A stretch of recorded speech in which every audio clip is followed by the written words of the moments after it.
fight. Both King Kong and Godzilla have been appearing in films for a very long time. King Kong first appeared in 1933 and Godzilla in 1954. They are icons of the monster movies. Now, back in 2014, Legendary Studios brought these two titans of monster movies together for what they called the Monsterverse, a shared film universe featuring both characters and others. The first film, Godzilla, in 2014 was a massive success, as was 2017's Kong Skull Island. Now, 2019's Godzilla King of Monsters, that was a bit of a slip. It's not nearly as good or successful as the previous two. However, the series made a comeback with Godzilla vs. Kong, which was both a financial and critical success that came out 2 years ago. Now, this past weekend brought us the fifth film in the franchise, Godzilla x Kong: New Empire. So, what do we have here? Is this a success like the last film? Or is it a bit of a slip-up like King of Monsters? Well, before we answer that, let's talk a little bit about the plot for Godzilla x Kong. Let's talk.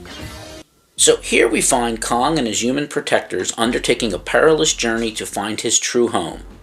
Along for the ride is Gia, an orphan girl who we saw in the last movie. She has a unique and powerful bond with the mighty beast.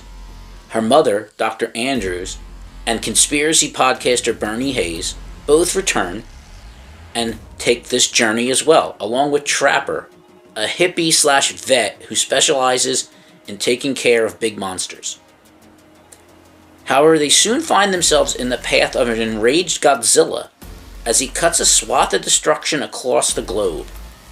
Now, the initial confrontation between the two titans, which is instigated by unseen forces, is only the beginning of a mystery that lies deep within the core of the planet.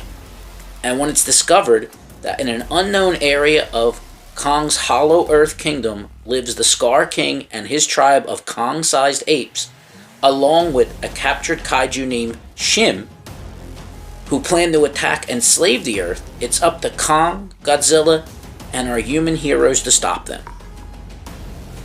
So let's begin by talking about what I liked about this film. The special effects, they're really spectacular. Now, too many modern movies have had really poor CGI recently. It looks like stuff from like 20, 30 years ago, but not this movie. Especially the Hollow Earth scenes, which are really well done. And what we all come into these movies looking for are monster fights. And while there are only a few, they are awesome. The first battle between Scar and Kong is fantastic, and the final climactic battle, well, that's where we get what we really wanted. A battle royal where giant monsters punch other giant monsters.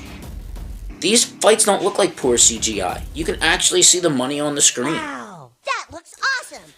What doesn't work, however, are the human characters. Now, last year's Godzilla -1 really set the bar high when it comes to the human characters. It proved that a monster movie can contain compelling human drama. Alas, that's not the case here with Godzilla x Kong. You know, -1 had well fleshed out and engaging human characters who we grew to care about, and we were invested in their well-being. That's not the case here. I got a lot of problems with you people. Now, the problem I've had with the entire Monsterverse is that the human characters are generally weak and uninspiring, and that really comes into play here. They're just not interesting at all, and they're completely forgettable.